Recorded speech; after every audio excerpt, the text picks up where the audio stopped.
Perfecto. Ya chicos, partimos entonces, vamos a hablar un poco de los lugares remotos y vamos a mencionar como lugar geográfico que se encuentra a más de 1 hora de la atención médica definitiva, es decir, en un lugar institucionalizado, como el hospital, por ejemplo, el Sotero del Río que tenemos cerca acá en Puente Alto.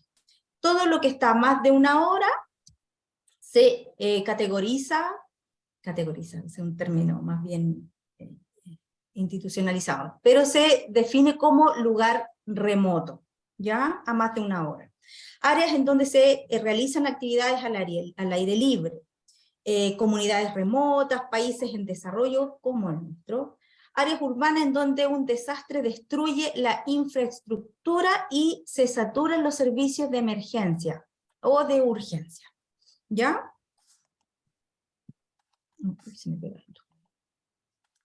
Entonces, ¿qué son los primeros auxilios en lugares remotos, chicos? Esto se define como la primera atención que ustedes le van a brindar a una persona que está con algún tipo de lesión, alguna herida, o que, por el contrario, de manera súbita se enferme en un lugar de estas características. Ojo que no reemplazan la primera atención o la atención definitiva. Ustedes van a prestar la primera ayuda, pero eso no va a reemplazar lo que definitivamente le pueda salvar a la persona. ¿Ya? Así que eso tienen que tenerlo claro. Estos primeros auxilios tienen un enfoque distinto debido a las mismas lesiones que pueda tener la persona o la víctima, o algunas enfermedades que dicen relación con sus patologías de base, que se pueden presentar al aire libre, en condiciones adversas como son el frío, el calor, la altura o la altitud elevada, como bien sale acá, la oscuridad, la lluvia, nieve, viento, etc. Cualquier característica que se dé en estas áreas que pueda ser adversa hace que esto tenga un enfoque totalmente distinto. Y por lo tanto debe ser bien enfocado. La atención médica se puede retrasar por horas, incluso días. Por lo tanto, hay que entrar a tomar decisiones difíciles. Las heridas, las enfermedades más comunes en los lugares remotos siempre van a estar relacionadas a algún tipo de lesiones específicas. ¿Se pueden requerir de atención médica más allá de los primeros auxilios? Sí, como por ejemplo, reducción de luxación, que en el área urbana no se hace, pero sí lo debemos hacer en este tipo de lugares, puesto que, como bien mencionamos anteriormente, las horas o los días pueden causar más lesión o mantener esta lesión en el tiempo. Por lo tanto, debemos asumir que debemos hacer este tipo de técnicas. Los suministros con los que se cuentan son muy limitados, y eso va a depender también de cómo ustedes estén preparados para ello. Y se deben tomar decisiones difíciles para poder actuar rápidamente. Ahora, ¿por qué son importantes los primeros auxilios en lugares remotos, chiquillos? ¿Por qué creen ustedes? Para que la persona que llevamos a cargo de nosotros no se nos muera en el acto. Claro, hay muchos factores que están ahí asociados, pero uno de ellos es lo que tú mencionas, ¿ya? Es probable que en algún momento de su vida ustedes tengan que colaborar o asistir, ayudar en un tipo de urgencia o emergencia. Siempre es mejor saber aplicar primer auxilio que no hacer nada. Y estos pueden hacer la diferencia importante, chiquillos, pregunta de prueba, no se les olvide, entre la vida y la muerte, como bien dijo acá el compañero, ¿ya? Pueden hacer esa tremenda diferencia. Una recuperación rápida o también una hospitalización prolongada. Es decir, que la persona se recupere rápidamente con nuestra técnica realizada, y también vamos a evitar con ello que tenga una recuperación tórpida o también de que se demore, que se prolongue una hospitalización cuando debió haber sido muy cortita. una lesión temporal o una lesión permanente. Esas son las grandes diferencias que hay cuando actuamos rápidamente y obviamente lo hacemos bien. Recuerden, diferencia entre la vida y la muerte, una recuperación rápida o, por el contrario, una hospitalización muy prolongada en tiempo y una lesión temporal o una permanente. Dentro de las características que tienen estos primeros auxilios en lugares remotos son lesiones, y dentro de las lesiones que se dan con mayores porcentajes, como pueden ver acá, son generalmente a nivel de articulaciones, pero también contusiones, como pueden ver acá, el 24%, que es el mayor porcentaje, siempre se va a dar a nivel de cabeza, de cráneo, por contusión, por fractura, por caída, por lo que sea. Siempre se va a dar más ahí. Y el siguiente porcentaje se va a dar a nivel de extremidad inferior, a nivel de tibia y peroné, y a nivel de malleolos, es decir, en los tobillos. Por torcedura, esguince, siempre se va a dar ahí, ¿ya? Y después otras lesiones que van a dar también, si se pueden dar cuenta, a nivel de articulación, pero ya de rodilla, las muñecas, hombros, ¿ya? Pero los porcentajes más altos van a ser.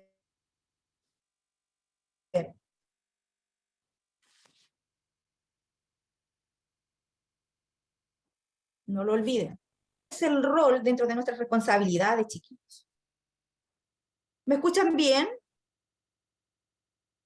Se corta a veces. Ya, me van, Sí, me se van, cortó un momento. Sí, ya. se cortó como 5 segundos. Perfecto. No, no faltó nada que decir entonces. Me van avisando para yo ir retrocediendo en el entonces. Bueno. Ok. Dentro de los roles y las responsabilidades de los socorristas en los lugares, mejor dicho, en los primeros auxilios, siempre van a haber roles importantes que ustedes deben tener a considerar. La seguridad, no solo la de ustedes, sino que también de su equipo de trabajo, ¿ya? Siempre estar consciente de que como equipo de trabajo siempre deben estar resguardados, bien afiatados, y estar preocupados de que todos tengan todo el implemento para trabajar. Las evaluaciones de la víctima como primera respuesta ante una emergencia. Siempre se debe hacer una buena evaluación o una buena valoración.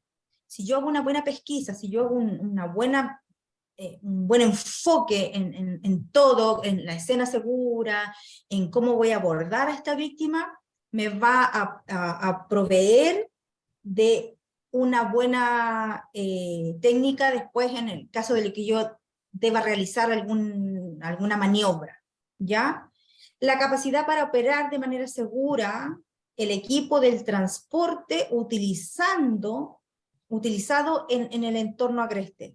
Como ustedes pueden ver, estos chicos que están acá, que son parte de un curso WAFA que dimos en San José de Maipo, pueden ver acá los chicos van con todo su equipo, van todos con casco, por ahí a algunos les faltaron los guantes, que es súper importante, no se puede operar ni trasladar una camilla sin guantes, por eso que sale la foto, para que ustedes también puedan visualizar estos pequeños errores, ¿ya? Pero como pueden ver, todos bien uniformes, con su mochila, con su casco de protección, eso siempre debe estar, ¿ya? El transporte y el cuidado de la víctima siempre debe ser en eso bien cuidadoso, que no se les vaya, que esté bien fijado a la camilla, ya sea esta una camilla de cuerda como la que llevan los chicos acá, o una tabla, siempre bien asegurado. El equipo de él también, que no se les puede olvidar que las cosas de la víctima también deben ser trasladadas, no encima de la camilla, sino que uno de ustedes se debe hacer cargo de todos los insumos. La recolección de datos, de toda la información, es súper importante. Toda la información, es decir, no solo el nombre, la edad, si es femenino o masculino, sino que también los datos importantes, como por ejemplo antecedentes, la morbilidad, si tiene antecedentes patológicos, si comió, cuándo fue la última ingesta, si tomó agua. Toda esa información es súper importante tenerla y registrarla, porque ustedes en algún momento deben entregar toda esta información. En cuanto a la prevención, es uno de los puntos importantes en el cual ustedes siempre deben tener un sumo cuidado, puesto que hoy día el contagio, bueno, hoy día, ayer y lo que se viene mañana, siempre va a ser así. Por lo tanto, la educación es una de las mejores prácticas preventivas.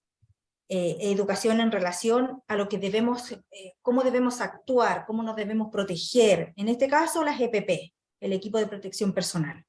¿Ya? Entre el 70 y el 95% de los casos se deben a errores que cometemos nosotros. ¿Ya? Esos errores son porque no usamos guantes, porque no usamos la protección facial o protección ocular, son errores nuestros. Disculpa, con respecto al tema de los guantes, ¿usted habla guantes para el agarre de la camilla o guantes como para evitar el contacto con sangre y En cosas así? este caso, guantes que nosotros les pedimos a ustedes que son guantes de goma. No Ya. látex, no vinilo, porque en lugar agreste esos guantes no sirven, porque son muy fáciles de romper. Por lo tanto, mientras tú estás haciendo un procedimiento, te pasó a llevar la mochila de la víctima, se rompió. O pasaste por el lado de una rama, se rompió el guante. Entonces, en este caso, para el traslado, como sale acá, guante de cabritillo. Porque a manito pelada, créanme que eso va a doler, va a sudar y va a molestar. Evitar lesiones en las manos. Para el contacto con la víctima, guantes de goma, que más adelante los vamos a averiguar. ¿Ya? Son los típicos guantes amarillos que usamos para lavar la loza. ¿Ya? Entonces, quedamos bueno, en la prevención. La transmisión de enfermedades dentro de lo que ustedes van a hacer, o de lo que deben estar conscientes, más bien dicho, son los riesgos, y para ello deben protegerse contra enfermedades que son transmisibles, como son la hepatitis y el VIH-Sida. A través del aire también tenemos la TBC o la tuberculosis, que también se puede contagiar con una simple, que el paciente tosa en menos de 1 metro, la verdad es que podemos correr riesgo de contagio. Y obviamente la hepatitis y el VIH por vía sanguínea. Por eso debemos proteger nuestras manos con guantes, como los que aparecen acá. ¿Ya? Dentro de las protecciones también está el lavado de manos, ¿ya? Y de la piel expuesta. Si ustedes en algún minuto tienen algún contacto directo con sangre, chiquillos, si no tienen una puerta de entrada, es decir, alguna herida en sus manos, que pueda entrar por ahí algún bicharraco, créanme que con un solo lavado bien prolijo con agua y jabón, no hay problema con ello. Ahora, si existe este contacto directo, cuando llegue emergencia, vale decir SAMU, SAPO, o con quien ustedes tengan el contacto para la entrega de su víctima, ustedes le cuentan y les exponen el caso, ¿ya? Bien, lavado de manos, en piel expuesta, vacuna contra la hepatitis B, que me imagino que muchos de ustedes ya la tienen, la protección. ¿Ya? Las vacunas de la hepatitis B nosotros la tenemos como programa, así que deben estar protegidos a menos que hayan pasado más de 10 años de la última. Guantes, protectores oculares, mascarilla y dispositivos de boca, es decir, barrera para las insuflaciones en el caso de RCP. ¿Ya? ¿Dudas hasta ahí? ¿Vamos bien? Dedito para arriba, ustedes tienen aquí en su Zoom pequeñas reacciones y ustedes van ahí, eso, perfecto, Oscar, vamos. Bien, ahí tenemos de nuevo contactos directos y contagios, hepatitis, VIH-Sida y tuberculosis, chiquillos. Así que ojo con las protecciones y las EPP, nunca están de más. En relación a los aspectos psicológicos y emocionales, cuando enfrentamos estas áreas o estas situaciones como rescatistas, en las víctimas, como espectadores, siempre se va a experimentar un estrés emocional importante, ya debido al aislamiento del entorno Recuerden que podemos tener horas y días de aislamiento por distintas circunstancias, como ya les mencionamos al principio, el frío, la altura, la humedad, el sol, hay hartas cosas que pueden ocasionar esto. Por lo tanto, en la ausencia de atención médica definitiva puede provocar un estrés emocional importante. Hay que ser bastante habilidoso en el área emocional para poder tratar a nuestra víctima. ¿Ya? Como rescatistas, ¿qué deben hacer? Brindar, primero que todo, un confort. El confort, es decir, un lugar acogedor en la medida de lo posible, por supuesto. Si estamos en un entorno frío, ojalá mantenerlo más calentito, ahí más tapadito. Por el contrario, si estamos en un ambiente más caluroso, sacarlo a la sombra, brindar más líquido, ¿ya? Brindar ese alivio del dolor, que es sumamente importante. La reducción de la ansiedad puede reducir mucho el dolor, chiquillos, mucho. Es súper importante no dudar de los dolores que tiene nuestra víctima, ¿ya? Si él refiere un dolor con un 10 de 10, 8 de 10, créanle. Ya todos tenemos distintos umbrales, por lo tanto, no debemos dudar de ello, ¿ya? Y tratar de disminuir ese dolor con alguna analgesia simple, ¿ya? Eso es súper importante. ¿Vamos bien? Sí. Sí, Todo Perfecto. perfecto. Los primeros socorros y las leyes, ¿ya? Primero que todo, siempre cuando ustedes abordan a una víctima, siempre deben solicitar un consentimiento, ¿ya? Hay que ver que estos consentimientos son explícito o implícito. ¿Ah? Yo me acerco y si la persona está atento, está vigil, está alerta, yo me presento, hola, mira, yo soy Paola, yo soy enfermera, ¿me dejas ayudarte? Yo puedo ayudarte, te puedo sacar un poquito de esto y tú me lo permites. Y si la persona dice que sí, eso ya está explícito en él, está otorgando. Por el contrario, si la persona está no reactiva, no responde, y no hay nadie alrededor, o en el caso de un menor que también se encuentre solo, eso está implícito, chicos. Eso ustedes deben otorgar la ayuda. Si la víctima, por el contrario, les niega, les dice, no, yo no quiero ayuda y déjenme solo, no lo dejen solo, chiquillos. Traten de revertir esa decisión, ¿ya? No lo dejen solo, acompáñenlo, manténganse ahí a una distancia prudente, pero no lo dejen solo, ¿ya? No hagan abandono de ello, no suspendan la atención una vez que ya se inicie, manténganse ahí firmes, ¿ya? Eviten siempre una negligencia, es decir, actúen hasta donde ustedes sepan, no hacer más allá de lo que ustedes no saben, ¿ya?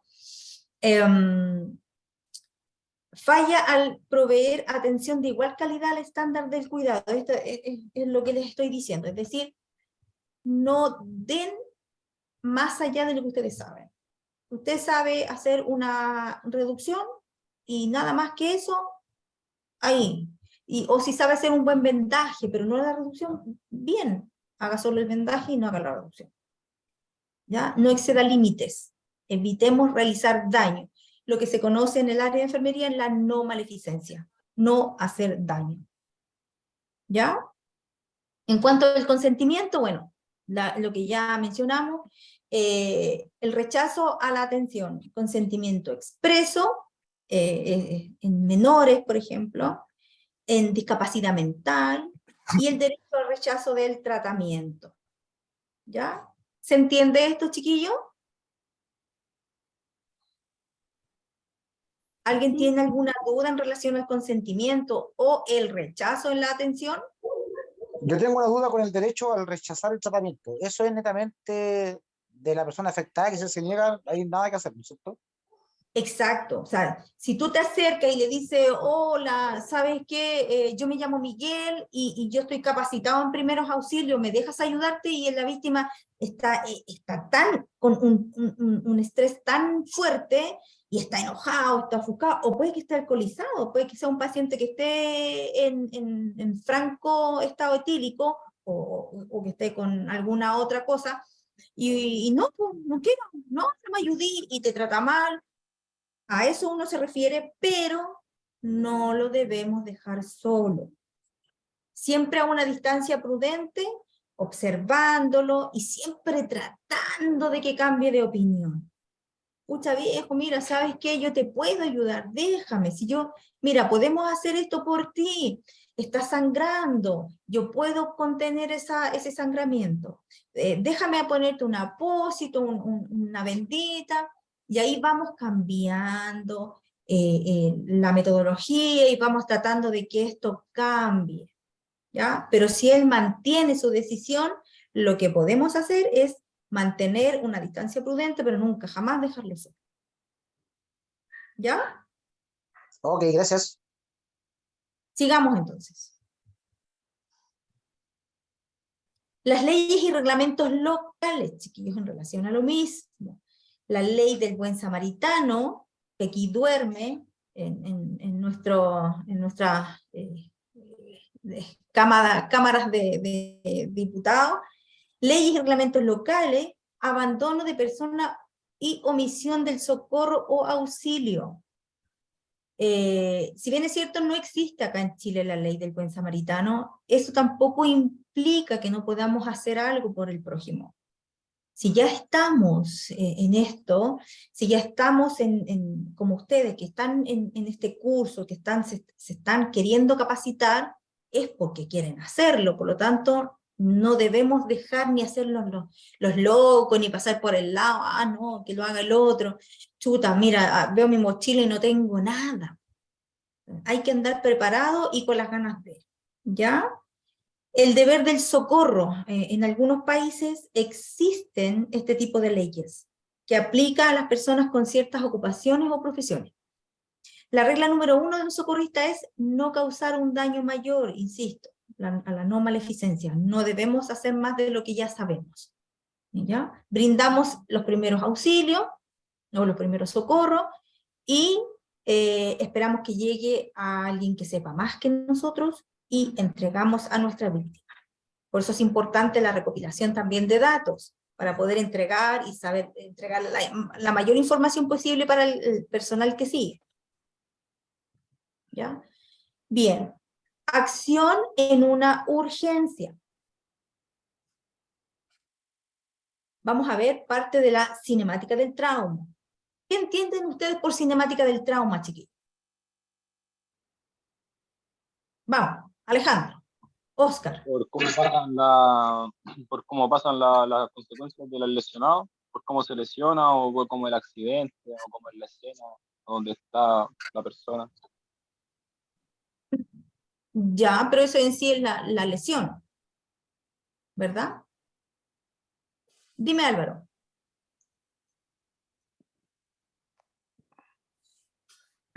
Cómo actúan las fuerzas al producirse la lesión. Perfecto, perfecto. Eso. La energía, ¿verdad? Bueno, se define como el mecanismo por el cual se produjo un intercambio de energía, que puede ser de mayor o menor impacto, pero eso es la mecánica, el intercambio de energía entre la víctima y el medio, ¿ya? Y esto se comprende, se puede predecir y anticipar la lesión y sus patrones. De acuerdo a esto, yo me hago en mayor o menor medida, me puedo anticipar a lo que va a ocurrir, o más bien dicho, puedo hacerme un enfoque de lo que ya ocurrió. Por ejemplo, una persona que chocó contra un árbol, iba corriendo y chocó, yo ya sé más o menos lo que va a ocurrir con ese impacto, con esa mecánica de energía. Yo puedo predecir que es muy fácil que se haya luxado, se haya esguinzado o se haya fracturado. Entonces, a eso me refiero con anticipar tipos de lesiones. Entonces, me puedo hacer un enfoque, ¿ya? Acá hay otro ejemplo. Las caídas de 2,5 a 3 veces nuestra altura, ¿ya? Las colisiones de vehículo a mediana o alta velocidad, la no utilización de dispositivos de seguridad, de protección, como son, por ejemplo, Cinturón de seguridad en el caso de los vehículos. cinturón de seguridad, bien. Todo esto te alertan sobre la posibilidad de mecanismos de daño que pueden ser importantes. ¿Ya? Entonces, hay una gran gama de lo que uno puede no predecir, sino más bien hacerse una idea, ponerse en el contexto de esto, y podemos con esto saber cómo actuar. ¿Ya? Aquí, por ejemplo, hay una imagen muy buena. Como ustedes pueden ver, algunos si ya saben o manejan algo de escalada, de cuerda, se pueden dar cuenta que aquí hay una tirolesa en donde está una pequeñita. Y está con un casco que se supone que es un casco adulto, porque se nota que le queda grande, y está con un arnés integral que no corresponde a lo que están haciendo. Entonces, ¿cuáles son los riesgos que hay acá? Que la niña se caiga, que la niña se caiga porque tiene un arnés muy grande, que no está dentro de que no le queda compacto a su talla, por lo tanto se puede desprender fácil, ¿ya? Si se cae se va a golpear la cabeza, es un casco que no es de su talla tampoco, por lo tanto no la va a proteger. Entonces, ¿qué es lo que yo puedo visualizar en este problema? Trauma cráneoencefálico, por ejemplo. Fractura de pierna, Sí, tobillo. lesiones en las extremidades inferiores, lesiones en las extremidades superiores. Entonces, en base a eso, yo me hago una idea de lo que puede ocurrir, y en base a ello, ya estoy pensando lo que puedo hacer. ¿Ya? Entonces, dentro de las leyes físicas, como sale acá el señor, el primer paso al realizar este análisis del mecanismo de daño es evaluar escena. Recuerden. ¿Puede checar la pantalla, por favor, profe? ¿Cómo? ¿Puede checar la pantalla? Achicarla, ¿por qué? ¿No ves bien? No se ve bien completo lo que está mostrando. Como recién ¿En la serio? maximizó de la No, imagen de la no. niña. ¿Ya? desde la No, es escena. que esta está completa. Al ponerlo en pantalla a ustedes, se supone que está completita. No la puedo achicar. Pero ¿se ve bien igual o no? Sí, el problema está que hay que estar moviendo la pantalla de su cámara, uno la puede mover. O sea, yo por lo menos la puedo mover, entonces tengo que ir corriendo el recuadro de su video de la presentación, porque tapa las presentaciones. Pero háganlo, pues eso no Sí, cuesta no, nada. yo no tengo problema, yo la voy moviendo. Yo por lo menos puedo moverla. Es que Ya, hay ya, hay yo pensé que dispositivos era que lo algo, permiten. yo creí que era algo más grave. Bien. No, pues digo, es que yo por lo menos lo puedo hacer, pero hay dispositivos que no permiten mover la pantalla Sí, digamos, bueno, yo también lo puedo hacer, yo también puedo desplazarla, a ustedes los puedo mover para arriba, para abajo, para todos lados. correcto, tal Bien, cual. entonces, en relación a las primeras leyes o las leyes físicas, el primer paso a realizar el análisis del mecanismo de daño es evaluar escena. Siempre debemos evaluar escena segura, recuerden, yo primero, yo segundo, yo tercero, ¿ya? Aunque les suene como cruel, pero así es. Porque si yo no me cuido, yo no me protejo, ya no van a haber 2 ni 3 lesionados, sino que van a haber 4. Porque también puedo ser lesionada. Entonces, siempre yo seguro y ahí actúo. ¿Ya? Hay que considerar el entorno, que también sea muy, muy cuidadoso en eso. El análisis en general, buscamos signos de intercambio de energía. Ejemplo simple. Ustedes van en el cerro y hay un lesionado que está justo bajo un árbol y la rama del árbol está a punto de caerse. Es una escena totalmente insegura. Entonces ahí debemos prever o debemos actuar rápidamente y ver la manera de o sacar a la víctima rápidamente de esa escena insegura o asegurar lo que está a punto de caer. Entonces ahí ustedes tienen que hacer esa valoración y evaluar rápidamente cómo ayudar a esa víctima. ¿Ya? Sigamos. Entonces, un cuerpo en reposo, estamos hablando de ley de inercia, permanecerá en reposo, y un cuerpo en movimiento va a permanecer en movimiento, a menos que sobre él actúe una fuerza externa. Aquí hay un ejemplo muy bueno, el que siempre se menciona en relación a los movimientos de cuando hay energía involucrada con accidente automovilístico. Es decir, hay un accidente importante acá. ¿Se fijan? Aquí hay un accidente automovilístico, que era justamente como el ejemplo que les quería dar. Como lo que dice acá. Un cuerpo permanece en reposo y un cuerpo que está en movimiento se va a mantener en movimiento. Es lo que aparece acá.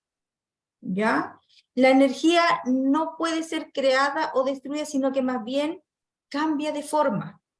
Acá vieron cómo él avanzó, el de la moto saltó para un lado, el del vehículo, la persona que va adentro, también tiene un movimiento. Es decir, el auto golpea la moto, el señor que va adentro golpea su propio vehículo y nuestros órganos internos golpean nuestra estructura ósea. Esos son los movimientos que ocurren en este tipo de energía o gran energía involucrada. ¿Ya? Cuando el movimiento se inicia o cesa, es decir, se deja de mover, la energía se transforma, ya sea en energía térmica, química, radiante o mecánica. ¿Ya? Esos son los cambios que van ocurriendo. No, pero eso ya lo vimos. Aquí está el ejemplo, ya más en imagen. Como pueden ver, aquí el vehículo chocó con este árbol, la persona que va adentro choca contra el propio vehículo, pero nuestros órganos no se quedan quietitos, sino que también se golpean contra nuestro tejido óseo, contra todos nuestros huesos. Eso mismo pasa en otros ejemplos que son sumamente buenos, como es el síndrome del niño sacudido.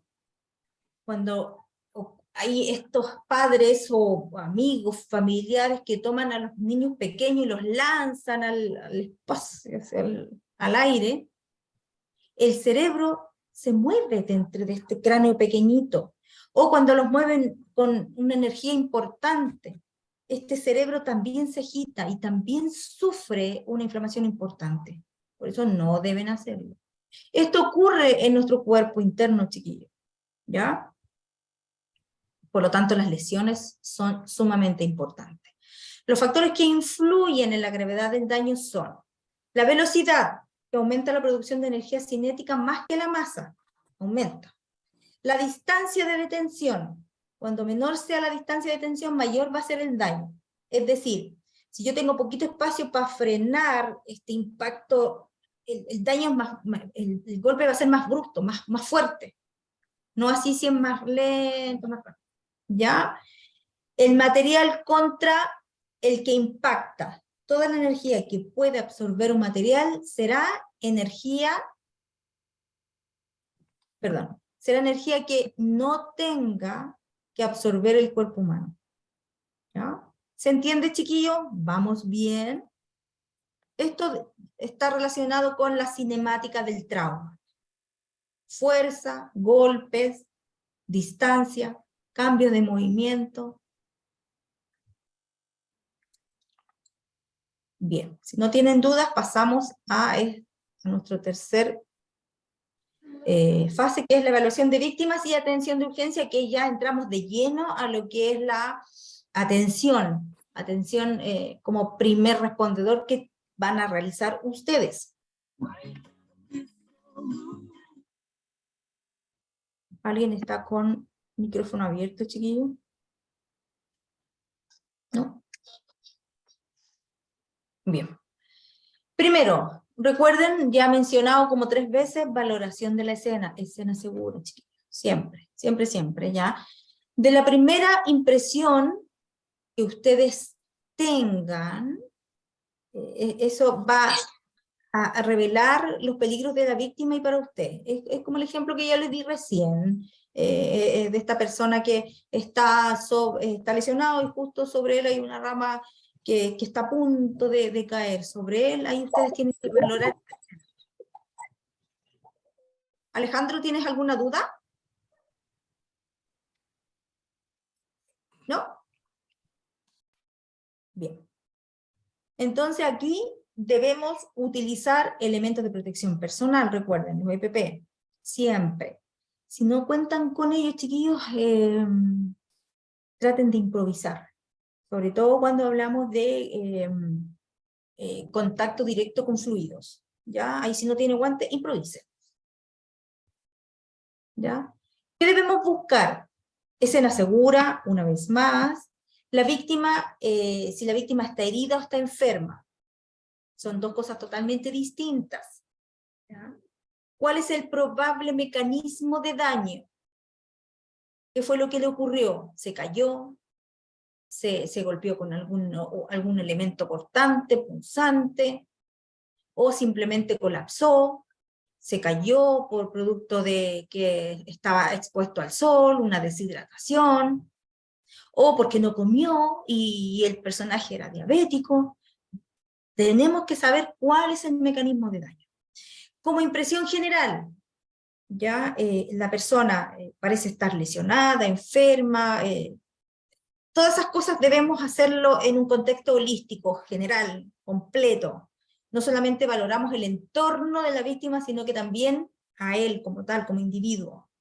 ¿Cuántas personas son las que están siendo en este minuto las que debemos abordar? ¿Cuántas son? 1, 2, 3, versus cuántos somos nosotros los que vamos en esta ayuda.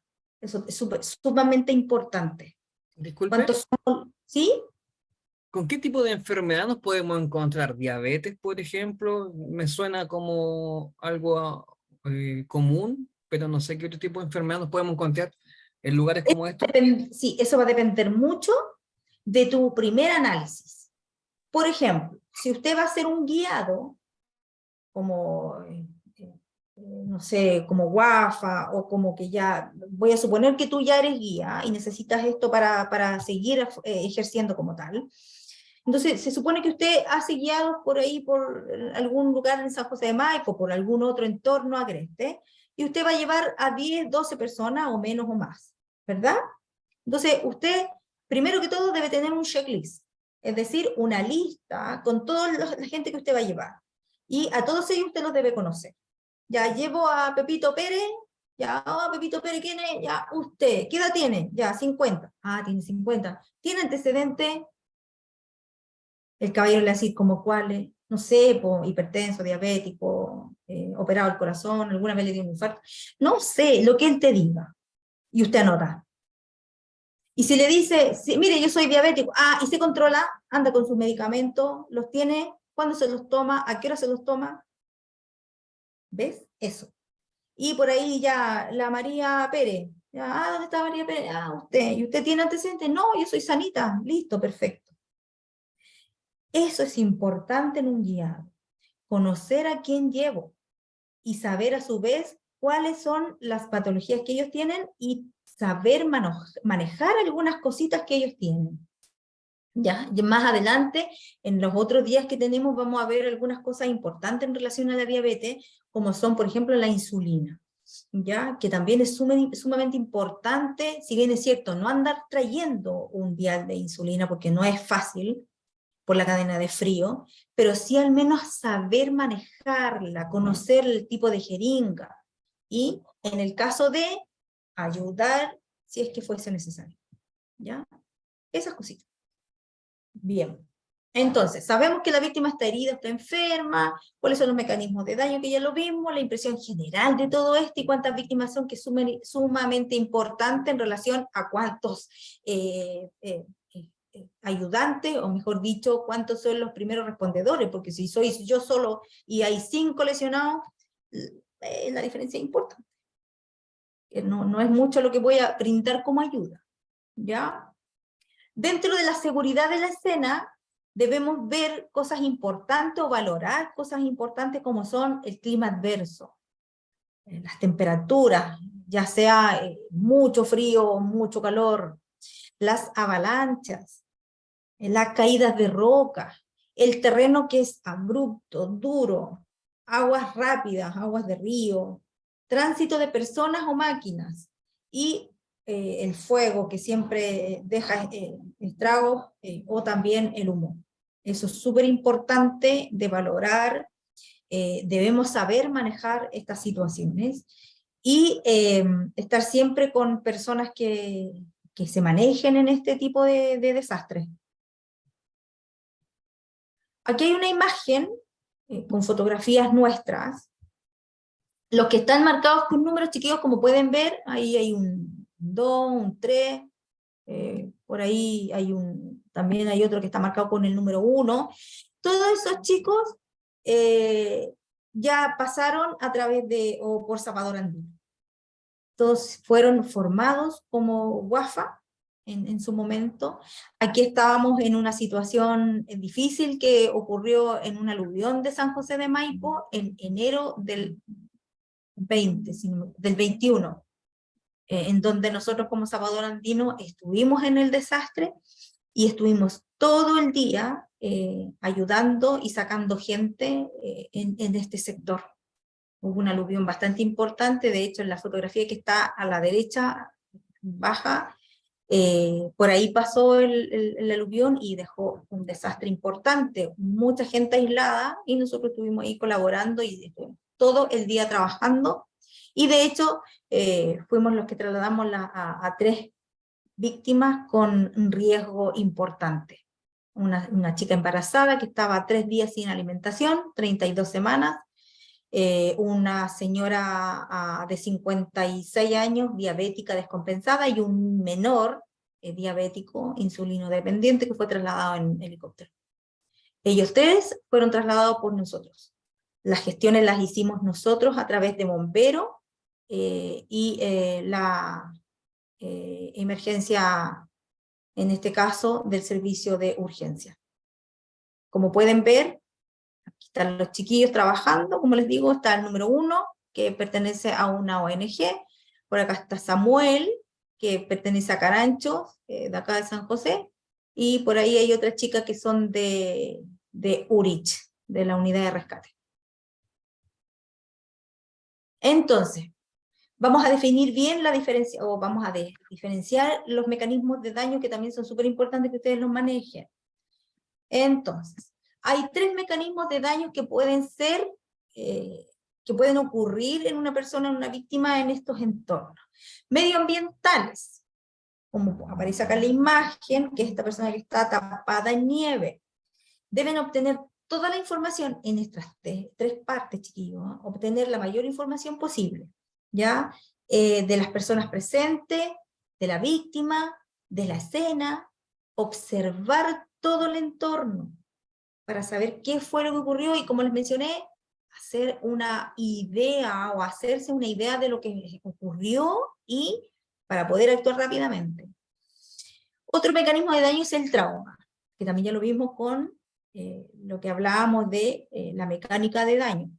El trauma, posible extensión de lesiones, cantidad de fuerza aplicada, tiempo que fue aplicada la fuerza, que es súper importante también, porque no es lo mismo un impacto que fue así rapidito, o que por el contrario, me cayó el pie en un hoyo de una piedra, y esa piedra me está apretando el pie, y ya no llevo 5 minutos, llevo 10, llevo media hora, llevo 1 hora. Totalmente distinto, ¿ya? La lesión es mayor o menor de acuerdo a esto, ¿ya?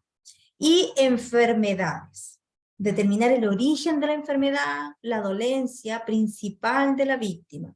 Es decir, Si la persona como está esta víctima que está aquí con esta mano, que es la típica reacción del dolor opresivo, retroesternal, es decir, que pueda estar cursando un infarto o un paro, determinar el origen, si es solamente por el sobreesfuerzo que hizo subiendo el cerro, o esto se mantiene, y ya yo puedo determinar que posiblemente es un infarto. Esas son las diferenciaciones que debemos aprender y saber manejarlas. ¿Vamos bien hasta ahí, chicos? ¿Dudas? Impecable. Permiso, voy a tomar un poquito de agüita. Seguimos entonces. En cuanto al número también, es súper importante, también se los mencioné, debemos determinar el número de víctimas, la condición de cada uno de ellos, porque puede que no todos estén en igualdad de condiciones, puede que uno esté lesionado a nivel de cráneo, que esté más aturdido, tal vez con menos reacción, y por allá puede que tengamos uno que se lesionó una extremidad inferior, o por acá puede que tengamos uno que solo se lesionó a nivel de extremidad superior. Por lo tanto, debemos ser vivitos y decir, ya tú que estás con una mano, ya le ayudo la mano, pero me podías ayudar con esta otra, tratemos de proteger a este otro que está en esta situación, así que ayúdame, ahí, rapidito, ¿ya?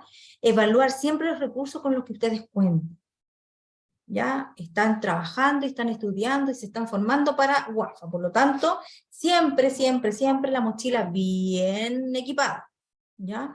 Y deben realizar un triage. Si bien es cierto, la palabra triage viene más bien de la urbana, pero también debemos hacerlo en esta área agreste. Si tenemos muchas víctimas, como aparece acá en la imagen, debemos definir quién es el que necesita mayormente nuestra ayuda, o más tiempo de lo necesario, versus el que no lo necesita tanto, ¿ya? Eso también es súper importante evaluarlo y valorarlo. No por eso necesita menos atención, sino más bien menos tiempo. ¿Ya? La impresión general, las impresiones siempre son distintas en todos nosotros, y también en un acordado. Si ustedes como equipo de trabajo van a trabajar en conjunto, no sé, 5, 6 personas o 4, el primero va a tener una impresión totalmente distinta al que tenga el número 4 o el 6, porque va a ver de distinta posición, por lo tanto las impresiones son distintas, ¿ya? Por lo tanto aquí es súper importante tener en cuenta la tríada vital. ¿Cuál es la tríada vital, chiquillos? ¿Qué se imaginan ustedes que es una tríada vital? ¿Alguien sabe? ¿Alguien tiene una idea? Permiso. Dígame, Álvaro.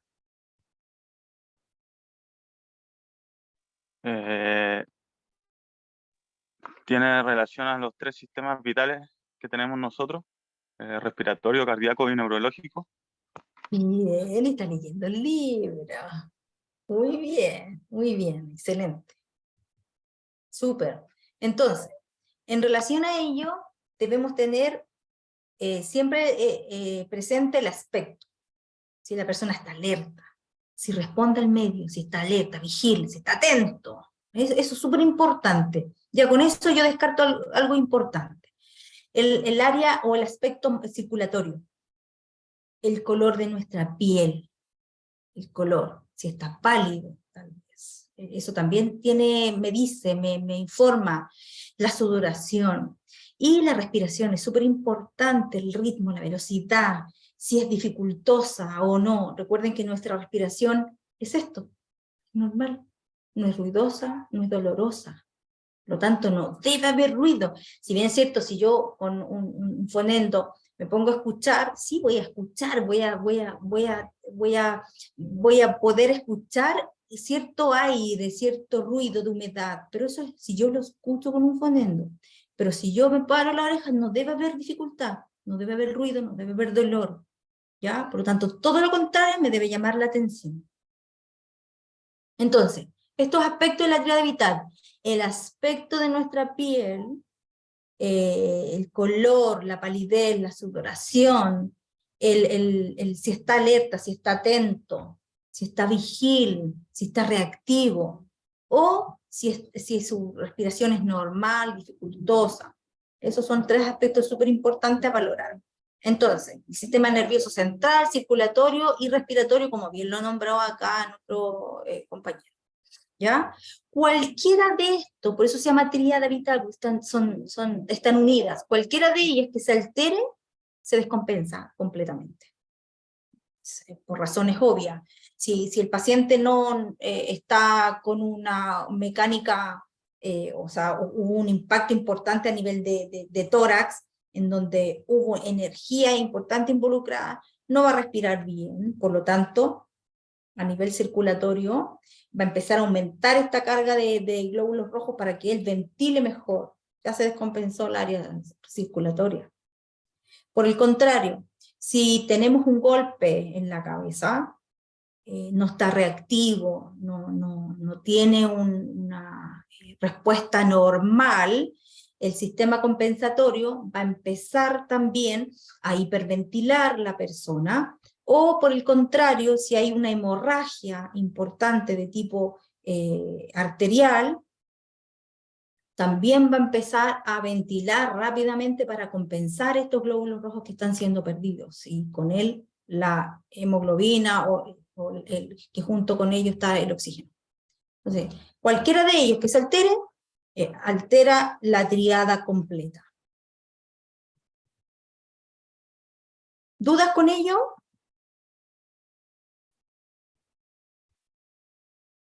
Vamos bien, entonces. Los principales elementos de la sangre, vamos a ver algunos componentes, son los glóbulos rojos, glóbulos blancos y plaquetas. Componentes, hay algunos otros, pero los principales son estos: glóbulos rojos, glóbulos blancos y plaquetas. Ese es el conjunto importante de los componentes de nuestra sangre, de este líquido importante. ¿Ya? Dentro de las plaquetas que ustedes deben manejar, estas están encargadas de adherirse de una con la otra para formar una placa de ateroma, o más bien dicho de estas plaquetas, cuando ocurre una lesión, una injuria. Entonces, se corta, o hay una herida punzante o de tipo punzante, empiezan inmediatamente estas plaquetas que están en el torrente sanguíneo a unirse una con la otra en este lugar donde está la lesión, y empiezan a acumularse y forman un tapón de plaquetas, ¿ya? Para que no siga perdiendo sangre a través de ese vaso. Para eso sirven estas plaquetas. Ahora, después de ello viene algo sumamente importante, que es el coágulo, que ya está más firme y formado, pero eso va a depender de qué tipo de hemorragia, que eso ya lo vemos en otro curso, que es el Stop the Bleed. Luego de ello tenemos los glóbulos rojos. En este torrente circulan junto con las plaquetas los glóbulos rojos en esta hemoglobina, y cuya función principal es el transporte del oxígeno. ¿Ya? Transportan oxígeno, y luego con ello a nivel pulmonar, específicamente a nivel alveolar, donde ocurre este intercambio gaseoso, sacan el dióxido de carbono. ¿Ya? Aquí sale esta imagen en donde ocurre, esto ocurre a nivel alveolar, chiquillo, específicamente a nivel pulmonar, en este árbol, esta rama bronquial, la última parte de este árbol bronquial son los alveolos, que son unas pelotitas que se inflan con aire. Y este aire ocurre en esta perfusión, en el intercambio de gases, en donde con nuestra respiración se queda el oxígeno y eliminamos el CO2. Este intercambio gaseoso se llama perfusión. El proceso de coagulación ocurre aquí a nivel sanguíneo, como ya les mencioné con las plaquetas. Cuando ocurre una injuria a nivel tisular, es decir, a nivel de estos vasos sanguíneos, empieza inmediatamente a acumularse estas plaquetas alrededor de esta lesión, como bien ven acá, en este vaso con esta lesión, empiezan a a perder obviamente los glóbulos rojos. Entonces, inmediatamente comienzan las plaquetas a reunirse y a juntarse para justamente evitar la pérdida de sangre. Junto con ello, después llega la fibrina, que ocurre todo esto en la cascada de coagulación a nivel hepático, empieza a formar, junto con estas plaquetas unidas, se pone esta malla de fibrina y forma el coágulo ya más firme, más grande, y evita, sí o sí, que se pierda más de este líquido rico en oxígeno. Siguiendo con el proceso de coagulación, aquí ustedes pueden ver la fibrina, chiquillos. Estos son los glóbulos rojos y se ve encima esta mallita. Esta es la fibrina, que hace que en el fondo estas plaquetas se mantengan unidas y no se separen, no se dispersen. Luego de ello, una vez que ya esto se haya terminado y se haya saneado, por decirlo de alguna manera, ya no se pierde más sangre, este coágulo se desprende y se disuelve en el mismo torrente sanguíneo. ¿Ya? Tenemos 3 tipos de hemorragia. Esto lo tienen que tener sumamente claro, chiquillos. ¿Ya? Sumamente claro. Tenemos la hemorragia arterial, que obviamente viene y proviene de las arterias, la venosa y la capilar. La capilar es como aparece acá en la imagen, es una lesión que ocurre a través de nuestra piel, ahí se rompen los capilares que son más pequeños, es sangre, si bien es cierto, no a chorro, pero siempre se caracteriza por, o se define como hemorragia. Capilar, pero hemorragia.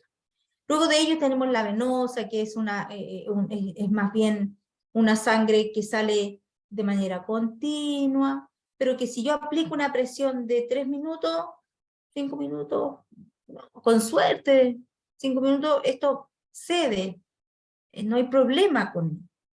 Por el contrario, una hemorragia arterial es una hemorragia abundante, pulsátil, puesto que viene directamente desde nuestro corazón. Por lo tanto, es una hemorragia que sale así, pulsátil, y va a salir a grandes cantidades, puesto que el lumen, es decir, el grosor de esta cavidad es mayor que la venosa. Por lo tanto, la pérdida es importante. En pocos minutos, una persona que no se controla una hemorragia de tipo arterial, fácilmente en 3-4 minutos se puede morir.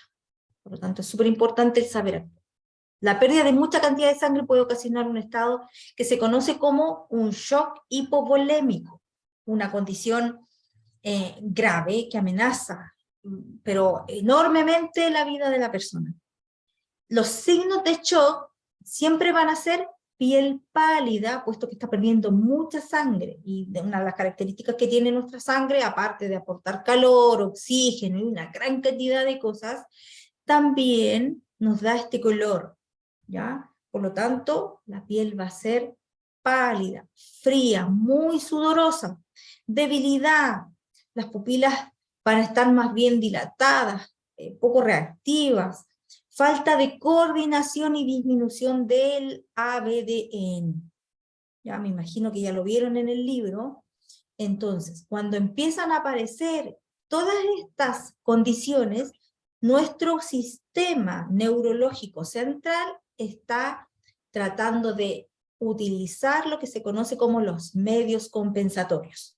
¿Ya? Rápidamente, piel pálida, fría, una frecuencia cardíaca muy rápida, pero poco perceptible. O sea, yo trato de controlar el pulso, chuta, y no lo palpo. Difícilmente, lo siento muy débil, pero está así, rapidito, porque está tratando de compensar de alguna manera esta falta de oxígeno. Claro, si está saliendo el oxígeno a través de los glóbulos rojos, a través de esta hemoglobina por la pérdida. Por lo tanto, nuestro sistema está tratando de compensar a través de una hiperventilación este oxígeno que nos falta. Así que ojo con estos medios compensatorios, chiquillos. Entonces, ya mencionamos que la hemorragia puede ser de tipo arterial, ¿ya? Salida intermitente, de color rojo brillante. Eso también es una característica súper importante. Por el contrario, la venosa es de un rojo oscuro. ¿Por qué rojo oscuro y rojo brillante? La arterial está rica en oxígeno, por eso es rojo brillante, y por el contrario, la venosa siempre va a ser oscura, puesto que va de vuelta, eso quiere decir que ya no es sangre poco oxigenado, más bien sin oxígeno, que ya va de vuelta al corazón, y a su vez al pulmón para ser oxigenado. ¿Ya? Y la capilar, que se caracteriza por ser una hemorragia de poca cantidad. ¿Ya?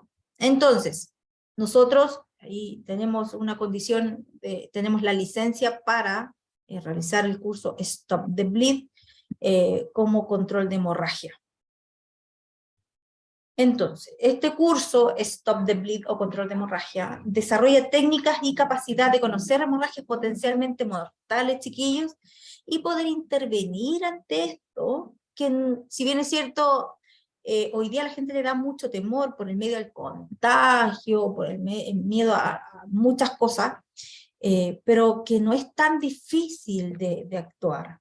Ya la persona que está al lado de una víctima sangrante, que puede ser que la tenga más probabilidad de salvarla, es decir, si hay un evento adverso de estas características y yo estoy más cerca que el proveedor de SAMU, voy a actuar yo, porque está la posibilidad de que esta persona en 2 o 3 minutos se muera. Entonces hay que hacerlo, ¿ya? El curso Stop the Bleed es una marca registrada del Departamento de Defensa de los Estados Unidos, y nosotros tenemos nuestra licencia para poder dar el curso Stop the Bleed acá en Chile. ¿Ya? Acá aparece, ahí está la licencia, Zapador Andino Capacitación, ahí está Pablo Espinosa, con el que ya han tenido contacto y saben quién es. Él, el profesor de Ciencias Naturales, director académico de Zapador Andino, desde el 31 de mayo del 2022, ya tenemos la licencia para dar el curso. Les voy a mostrar este pequeño video para que vean cuán rápido es la pérdida sanguínea.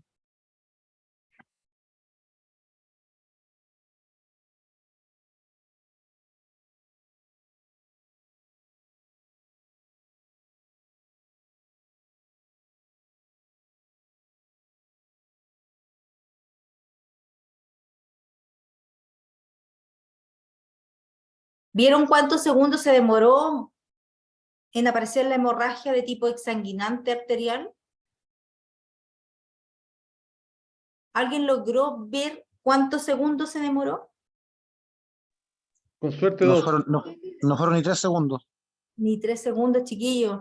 El vidrio cortó el brazo de la persona, pasó a llevar la arteria braquial y comenzó el sangrado. Y la otra persona solo hace, como que todavía no atina a hacer algo. No sabe qué hacer. Pero rápidamente sale un flujo importante de sangre. Imagínense, esto ocurre casi en 5 segundos. Imagínense en 1 o 2 minutos. Ha muerto. Hoy día no se puede morir la gente por pérdida de sangre, chiquillos. Es algo que se puede evitar.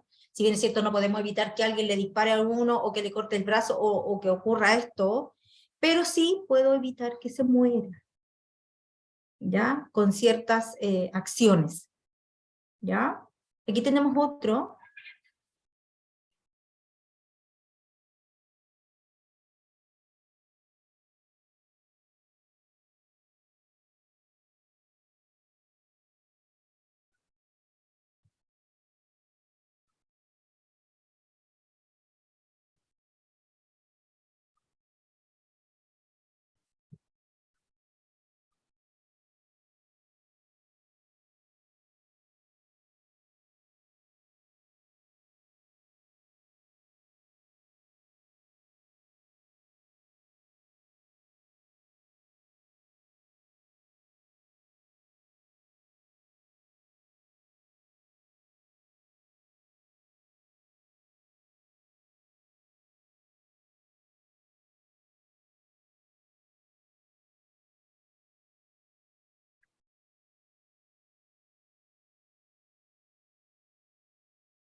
¿Qué les pareció?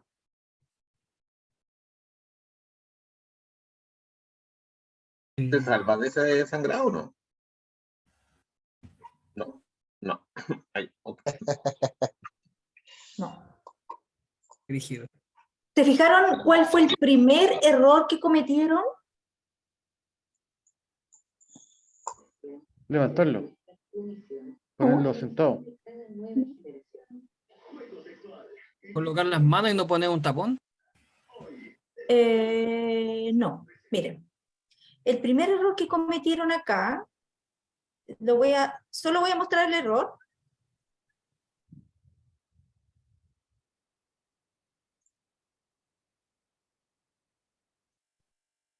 Ahí se vio. Sacaron el parche Exacto. inicial que le habían puesto. La Exacto. combinación. Tal cual. Recuerden que yo les mencioné la capa de fibrina con esta formación del coágulo. Lo primero que ocurre es la acumulación de estas plaquetas, ¿verdad? Después, cuando esta hemorragia es muy masiva, automáticamente empiezan los factores de coagulación y comienza esta fibrina a formar dentro de esta, o por encima de estas plaquetas, la fibrina para que se forme un tapón importante, que es el coágulo. En este tipo de hemorragia, si bien es cierto, todo esto ocurre fisiológicamente, chiquillos, pero como es tan grande esta hemorragia, necesita ayuda. Y para eso, yo presiono. Si yo pongo un apósito, una toalla, la cuestión que tenga a la mano, yo no lo puedo sacar. Porque con ello saco de cuajo lo que ya se formó. Entonces no lo puedo sacar. No puedo sacarlo. Sobre ese otro yo pongo otro apósito, otra toalla, otra polera, otro pantalón, lo que tenga le pongo encima. Y presiono, le presiono y le presiono y no dejo de comprimir, chiquillos. La presión que yo debo ejercer en una lesión arterial, si no cuento con ningún implemento, debe ser muy fuerte. Porque créanme, esa arteria va a salir, pero por donde sea la sangre. Por lo tanto, yo debo presionar y no dejar de presionar esa arteria. Y si debo ponerle otro apósito, le pongo otro. Y si debo ponerle otro, le pongo un tercero. Pero no saco el primero. El primario no se saca. ¿Ya? Entonces, ese fue un primer error. Y ver los medios compensatorios, como empezaron, el joven empezó a jadear. Empezó a tener una respiración media como muy dificultosa, empezó a usar todo esto para poder oxigenarse y el ruido que tenía era un jadeo. Entonces, es una respiración típica de una persona que está colapsando a nivel del sistema nervioso central y es poco probable que se salve. Una persona que está muerta. ¿Ya? Entonces, como ya mencioné, esto es lo que deben hacer, presión, presión, presión, presión directa. Es lo primero que deben hacer. Deben recostar a la víctima en un lugar seguro, ya que si pierden mucha cantidad de sangre, la persona podría perder el equilibrio, incluso el conocimiento. No va a estar reactivo, no va a estar atento, por el contrario, va a estar somnoliento, va a comenzar a tener dificultad a nivel neurológico central, así que, ojo.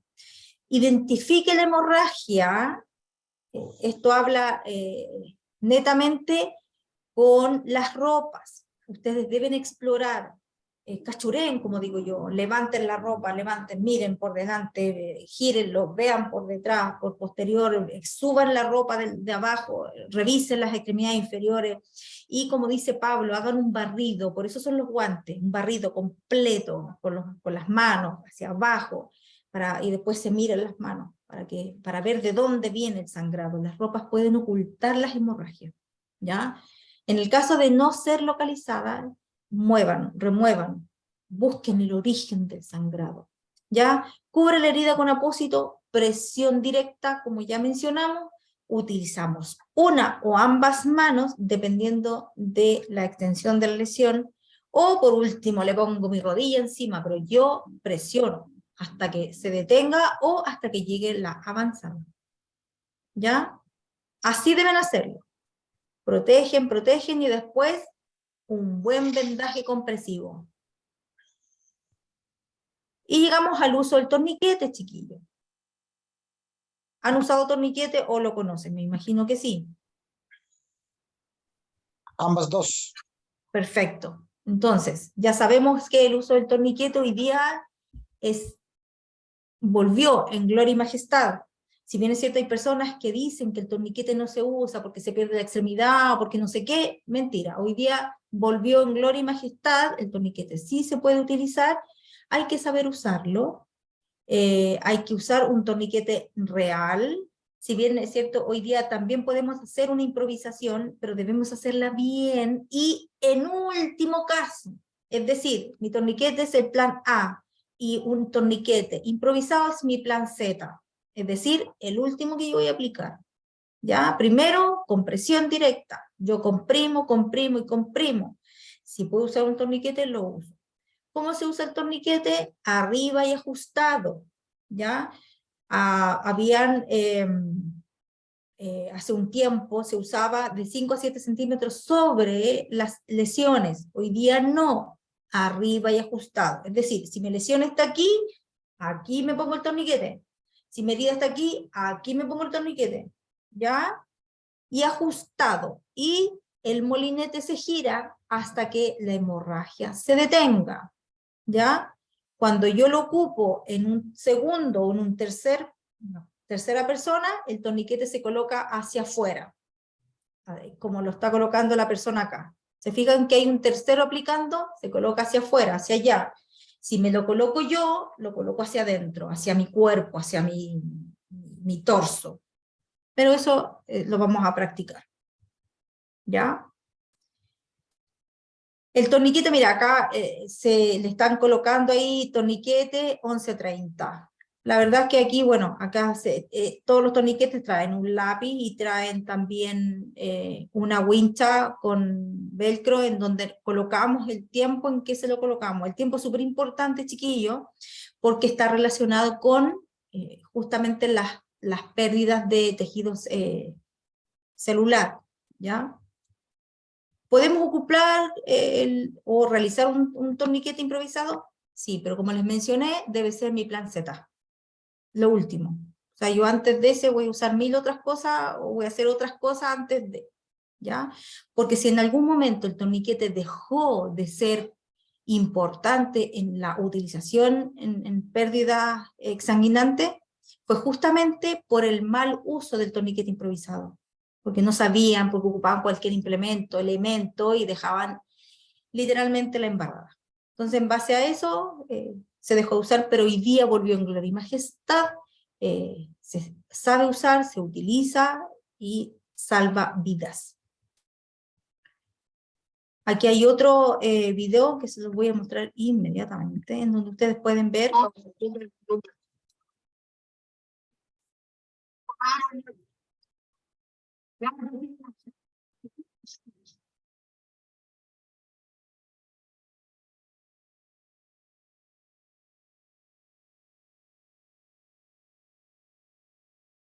¿Se fijaron bien? Es un video cortito.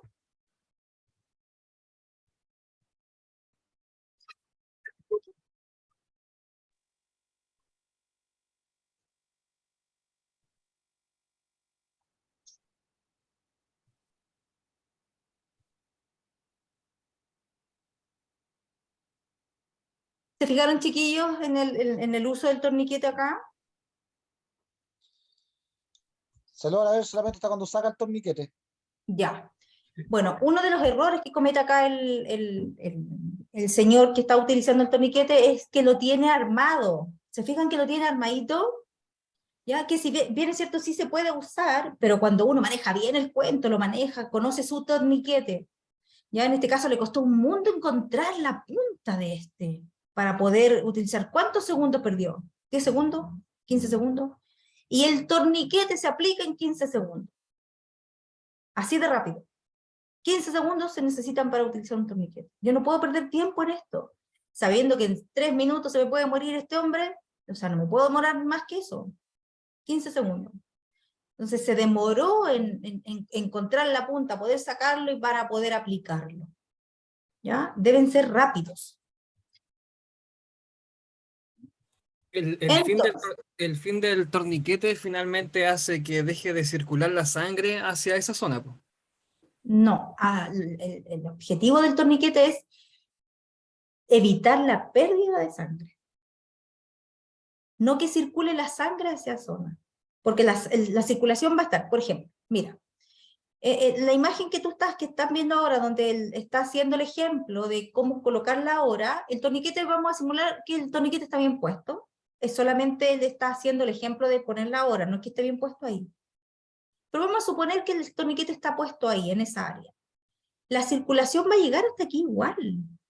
Lo que va a evitar es la pérdida debajo del torniquete hacia lo que está lesionado. Si la lesión está distal, es decir, en esta área yo tengo una injuria aquí, una lesión, se me cortó acá, todo esto. Entonces yo estoy perdiendo la sangre de aquí. Si yo me pongo el torniquete acá, mi irrigación va a llegar hasta aquí. Lo que está evitando, o el objetivo principal del torniquete, es la pérdida. ¿Ya? Eso es lo que está el objetivo principal. En relación a las lesiones provocadas por el uso del torniquete, que ya sabemos que hoy día no ocurren, está en base a estudio que por 2 horas el torniquete no me va a provocar ningún daño, ninguna lesión. ¿Cuánto se demora Samu en llegar a un lugar en el área urbana? 20 minutos, 30 minutos, en menos de 2 horas. Por lo tanto, el daño que va a provocar el torniquete va a ser 0. ¿Ya? Si estamos obviamente en un lugar más lejano, más remoto, ¿podemos estar más horas? Sí. Solo va a aumentar el dolor, chiquillos. Un aumento del dolor espantoso, porque el aplicarse el torniquete duele, y duele enormemente, chiquillos. Bueno, no, ahí lo van a ver ustedes. ¿Ya? A las 3 horas ya va a haber una lesión por compresión nerviosa y muscular, pero temporal. Es decir, va a haber lesión, como bien digo, pero si después se saca el torniquete porque ya llegó el servicio de urgencia o ya llegó al intrahospitalario, ya eso se recupera, porque el daño es temporal. ¿Ya? Ya a las 4 horas el daño muscular y nervioso ya es generalizado, pero también sigue siendo temporal, es decir, puede recuperarse esa área. Y el torniquete puede estar incluso hasta 6 horas, pero acá los efectos son distintos. ¿Ya? Ya aquí hay un daño tisular importante, hay daño renal, ya por rhabdomiólisis, por esta circulación que no sale y que más bien se mantiene, y eso causa daño renal que puede ser permanente. Pero la persona se salva. Entonces el torniquete, ¿hasta cuántas horas puede estar? 6 horas. 2 horas sin causar daño, solo el dolor, que va a ser, hay un chico, está llegando, va a causar dolor, sí, pero le salvamos la vida en cualquiera de estas situaciones o en esta cantidad de horas, chiquillos. La diferencia está en que de 4 a 6 horas el daño puede ser permanente, pero le salvamos la vida a esa víctima. Uy, aquí he pegado. En relación a otro tipo de heridas, que no son heridas cortopunzantes o que comprometen la región completa arterial, sino que más bien son heridas cortopunzantes, penetrantes, perforantes, se puede hacer lo que se llama y se conoce como empaquetamiento. ¿Ya? Acá pueden ver 2 imágenes, una que está correcta, en donde la persona mete una gasa, que puede ser cualquier tipo de gasa, en el orificio, y lo coloca todo, y después se presiona por 10 minutos. ¿Ya? Versus esta otra imagen donde se pone por encima el depósito y queda el hueco por dentro, en donde está toda esta hemorragia que puede seguir y seguir. ¿Ya? Eso se conoce como empaquetamiento de la herida. Aquí van a ver un ejemplo.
Ya. ¿Vieron cómo se hace el empaque? Sí. ¿Bajo qué situaciones se puede causar una herida de este tipo? Cortopunzante, perforante, penetrante, por armas de fuego, arma blanca. Esas son las Perfecto. heridas que son... Ahora, los empaquetamientos no se pueden hacer en cualquier área, solo en extremidad superior, inferior, muslo, ¿ya? Glúteo. Tiene en la guata. Es que va a ser sumamente importante conocer bien nuestra anatomía, porque no puedo llenar un área hueca. Por eso. Así que, ojo, ¿ya? Entonces, tenemos en esto la preferencia y la prioridad. Entonces ¿cuál es mi prioridad? Detener la hemorragia. ¿Cuál es mi preferencia? ¿Qué voy a usar? Entonces, ¿uso qué? Comprimo, uso torniquete. ¿Qué debo hacer? Con eso es lo que tengo que tener claro, ¿eh? Entonces, mi prioridad es controlar, primero que todo, encontrar la hemorragia, controlar el sangrado, ¿ya? Y la preferencia, presión directa, empaque, torniquete, vendaje de trauma, que también es posible, ¿ya?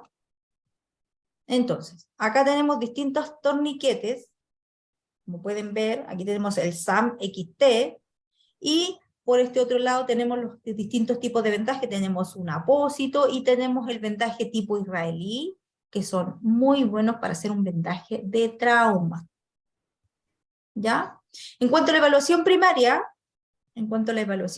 aquí debemos tener claro que son lesiones que ponen en riesgo la vida de la víctima y requieren atención urgente.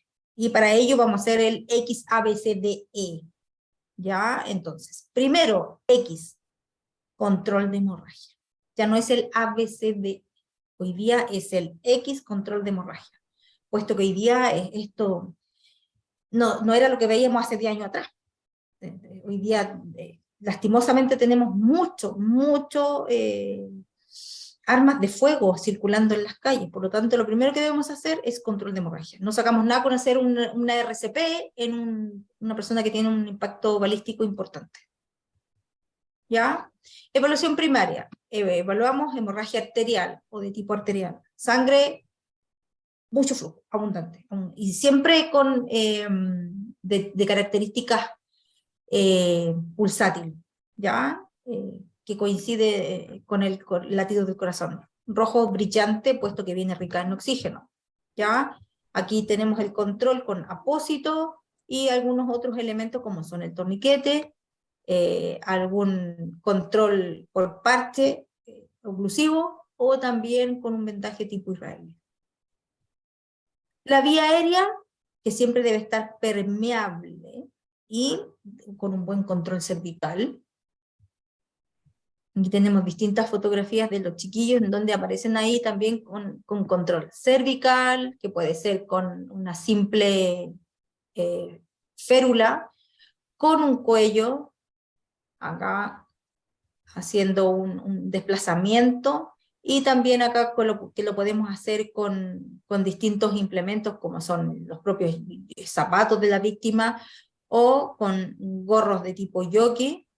Con ello también podemos hacer un control cervical en nuestros lugares agrestes. En cuanto a la ventilación, debemos siempre tratar de que la persona o verificar que ventile bien, que la respiración sea normal, que no sea un movimiento errático, vale decir que no haya un movimiento disparejo o asimétrico. Miremos el torso que se mueva con una simetría en su expansión, que no hayan ruidos anormales, que la respiración sea normal, no dolorosa, no ruidosa, que no haya uso de musculatura accesoria, es decir, que no sea con todos estos puntos, sino que más bien una respiración normal, que no haya un aleteo nasal, sobre todo en los niños, este aleteo en las narinas, ¿ya? Y que no sea trabajosa, dolorosa, dificultosa, ¿ya? En cuanto a la circulación y otras hemorragias, uso de guantes, ojalá, ya dijimos, guantes de goma, no de látex ni de vinilo, para que no haya contacto ni que estos se rompan con el contacto de las ramas, las piedras o cualquier otro implemento que ustedes mantengan. En relación al estado neurológico, vamos a usar la escala de Abdi, o el ABDN que aparece también en algunos textos como son de Eiber, ¿ya? A siempre va a estar alerta, vigil, atento, va a responder. B, respuestas a estímulos verbales. Si el señor está caído, tirado en el suelo, pero está con los ojos cerrados, y usted le dice, hey, señor, respondió. ¿Ya? Si no responde, estímulos del dolor, sean criteriosos con esos estímulos. Y obviamente la I de no responde o está inconsciente y no tiene ningún tipo de respuesta. Por lo tanto, está alterado el aspecto neurológico. ¿Ya? Aquí es súper importante con estas preguntas, chiquillos. ¿Quién es? Si la persona responde, ¿dónde está? ¿Qué día es hoy? ¿Y qué fue lo que le sucedió? Si responde esto, es súper simple, está bien, su estado neurológico responde bien.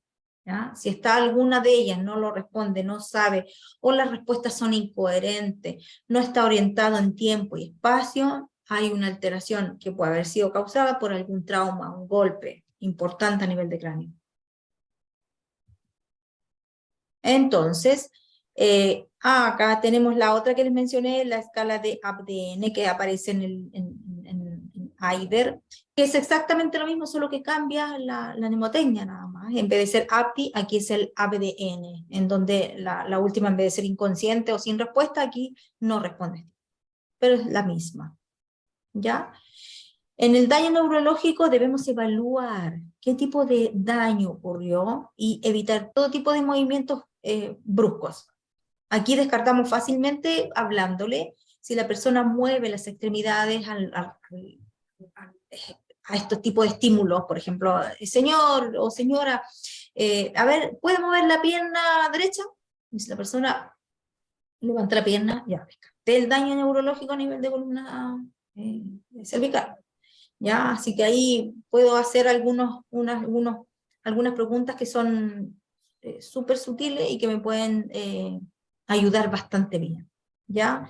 Si tiene que mover de manera, pucha, que no tengo que moverla nomás a la víctima, siempre deben asegurar que estos movimientos sean en bloque, con alineación del cuello cervical, para no provocar más daño.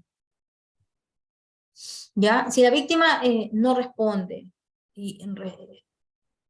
pero respira normalmente, posición de seguridad, es decir, la lateralizamos, tratamos de que esté bien, en una posición más bien cómoda, para evitar que si esta persona tiene vómitos explosivos, si hay secreciones, no haya una broncoaspiración. Así con eso protegemos esa parte. ¿Ya? Y siempre debemos estar monitorizando, siempre la respiración, cada 2 minutos. Siempre que hay daños, golpes en esta estructura, en esta área, debemos siempre tener un control más seguido, es decir, cada 2 minutos. Dime, Héctor. ¿Algún lugar, o sea, alguna posición en específico o algún lado? Yo me refiero Lado izquierdo. a girarlo al lado izquierdo o a girarlo al lado derecho, o da lo mismo a qué lado lo giremos. Lado izquierdo de la víctima, ¿ya? Siempre Tiene que ser el lado izquierdo. al lado izquierdo de la víctima.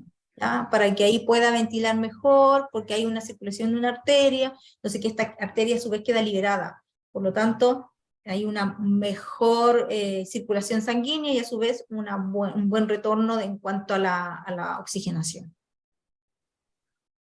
¿Ya?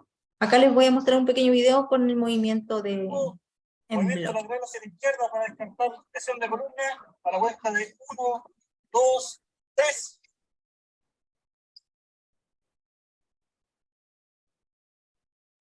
Hay lesión. ¿Se fijaron? Entonces, movimiento en bloque. ¿Se fijan cómo colocan las manos? Miren, fíjense. El primero siempre es de hombro, cadera, y el segundo cintura, cadera. Y así se mueve, y el primer respondedor va a revisar la columna vértebra por vértebra. Y obviamente el que está guiando este movimiento va a tener control del cuello. En cuanto a la exposición, el control de hipotermia, que es la E, aquí tenemos que evitar que la persona pierda temperatura, ya en relación a los climas fríos. Siempre debemos evitar el contacto directo con el suelo, sobre todo en ambientes fríos o también cálidos, porque si no le va a dar una hipertermia, por el contrario, ¿ya? Recordar que la hipotermia será más probable en víctimas que hayan perdido mucha cantidad de sangre. Recuerden que al comienzo les mencioné que la sangre, una de las aportes que nos da es temperatura también. Aparte del oxígeno que transportan nuestros glóbulos rojos, también aportan temperatura. Por lo tanto, si hay pérdida exsanguinantes importante, puede provocar una hipotermia asociada. Abrigamos rápidamente a la víctima post-trauma, y en algunos casos estabilizamos la temperatura, puede significar desabrigar a una persona en climas cálidos es posible por lo que se conoce como golpes de calor. Son dos posiciones extremas, que puede caer en situación de hipotermia o hipertermia si lo tenemos en el suelo y hay un calor tremendo y no lo sacamos pronto de ello. ¿Ya? Aquí hay una imagen de lo que se conoce como el empaque de hipotermia. ¿Ya? Primero colocamos a la persona en una manta, que puede ser el saco de dormir, lo abrigamos, le ponemos algo que aporte calor como botellas con agua caliente en esta área del torso donde se pierde más calorcito, y lo envolvemos con una manta de esta manera, y luego le ponemos una manta más pro, que puede ser una ípora o puede ser una manta más térmica, más rica, que aporte calor, ¿no? Eso también lo vamos a ver en el práctico, chiquillo. Y aquí hay distintas imágenes donde ustedes pueden ver el tipo de empaque. Aquí tenemos estas mantas que aportan mucho calor. Acá se ve mejor. Como pueden ver, chiquillos, nosotros no usamos manta aluminizada, esas típicas chiquititas, que son así, chiquititas, que valen, no sé, 2 lucas. Nosotros tenemos mantas que son más pro. De hecho, esta verde que ustedes pueden ver acá viene con velcro, es decir, las dos vienen con velcro, pero esta verde viene con unos lateralizados que dan justo con las extremidades superiores, que también vienen con velcro, en donde nosotros podemos sacar la extremidad para ir haciendo los controles pertinentes, ¿ya? De hecho, estas mantas vienen con unos no sé cómo llamarlos, termos, no son termos, que son unos calentadores que se calientan y pueden durar días. De hecho, la primera vez que utilizamos uno, una semana después todavía seguían calentando.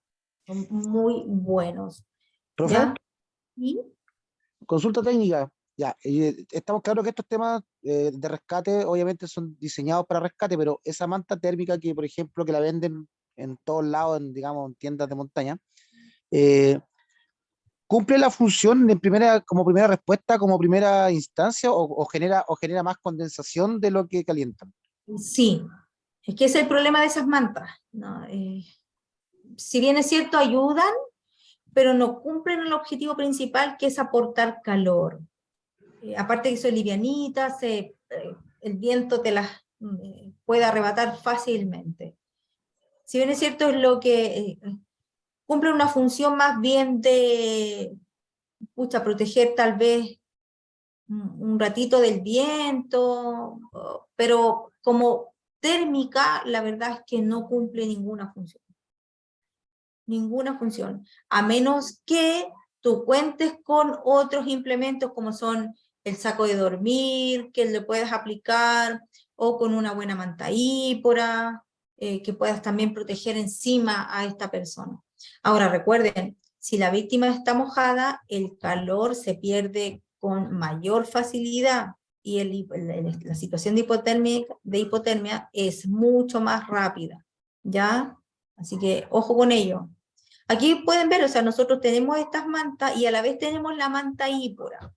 Esta manta roja que ustedes pueden ver acá es una manta ípora, y es a la vez una camilla, la camilla zapador. O sea, de hecho, se diseñó para nosotros. Pablo la diseñó para zapador andino.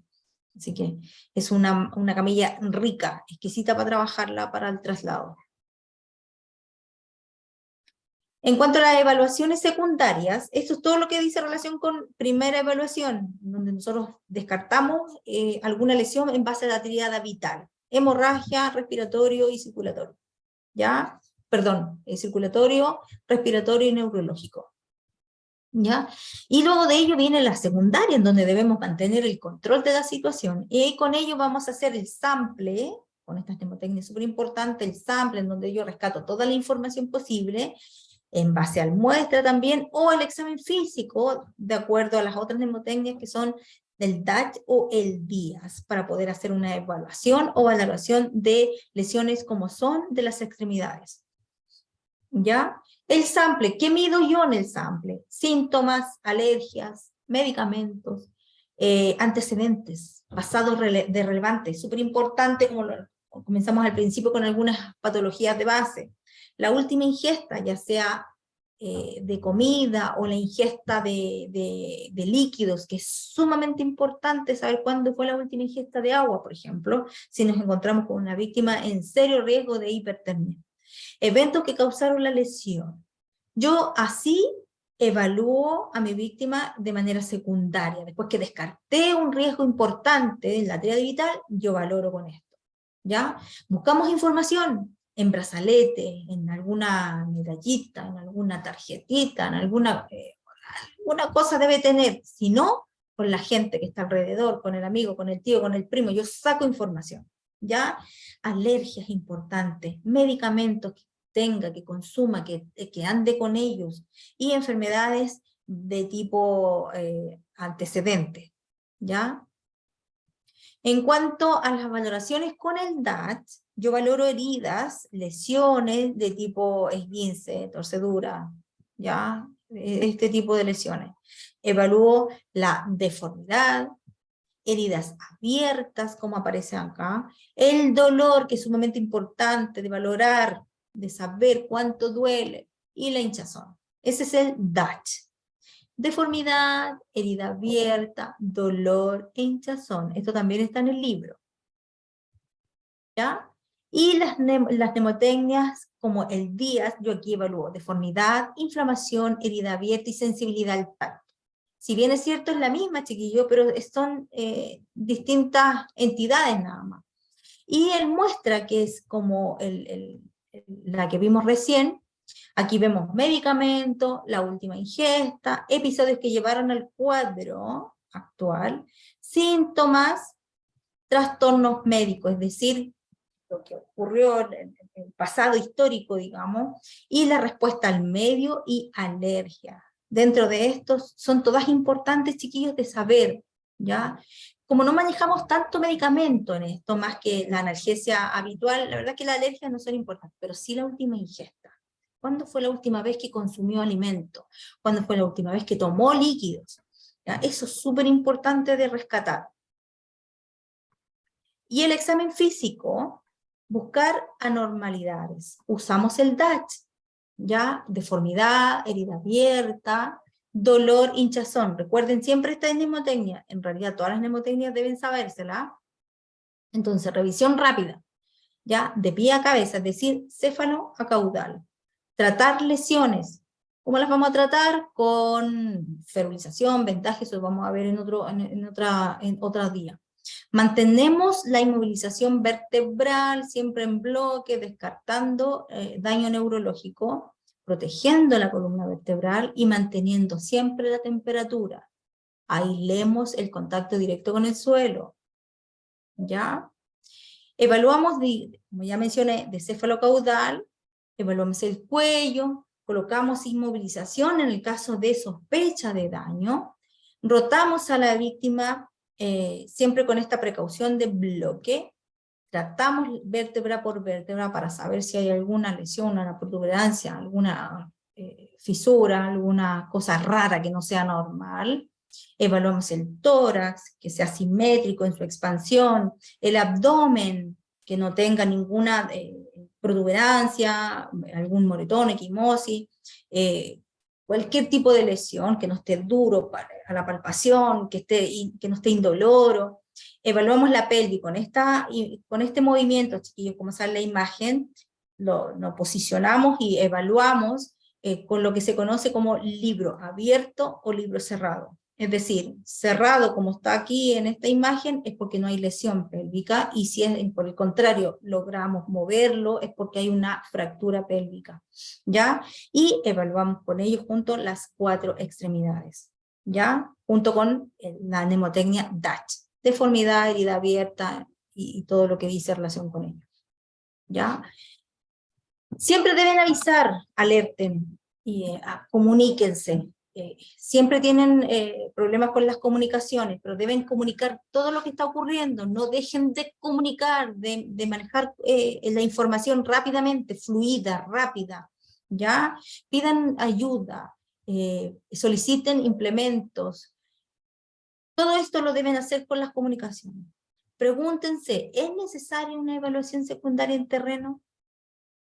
¿O lo hago sí o sí?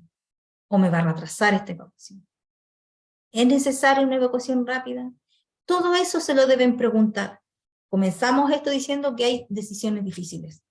Deben hacerlo. Deben considerar siempre hacerse estas preguntas. ¿Ya? La comunicación efectiva debe tratar de ser siempre efectiva. Digo tratar porque siempre se equivocan. Pablo siempre lo menciona, siempre se equivocan en la comunicación, o la hacen mal o no la hacen, de frente se quedan callados, no transmiten nada. Es súper importante la comunicación entre ustedes como equipo de rescate y entre nosotros que estamos formando esto, ¿ya? Así que siempre, comunicación efectiva, ¿ya? En un equipo de trabajo es fundamental al momento de cumplir los objetivos que se tienen en común, ¿ya? Las instrucciones de la próxima acción deben ser claras y debemos cerciorarnos de que todo el grupo comprendió el mensaje. ¿Qué queremos decir con esto? Que usted va a transmitir, por ejemplo, Miguel va a estar en operación de radio, él va a estar a cargado de las comunicaciones. Entonces va a decir, atento Pablo, atento Paola. Acá Miguel. No vamos a hablar en clave, ni en números, ni con letras, ni con nada por el estilo. Palabras precisas y frases y oraciones correctas. Nada de trabajo en clave. Esa es la última, chiquilla. ¿Alguna duda? Consulta, con el tema de las comunicaciones, también vamos a tener uso de manejo de radio, por si acaso, ¿o no?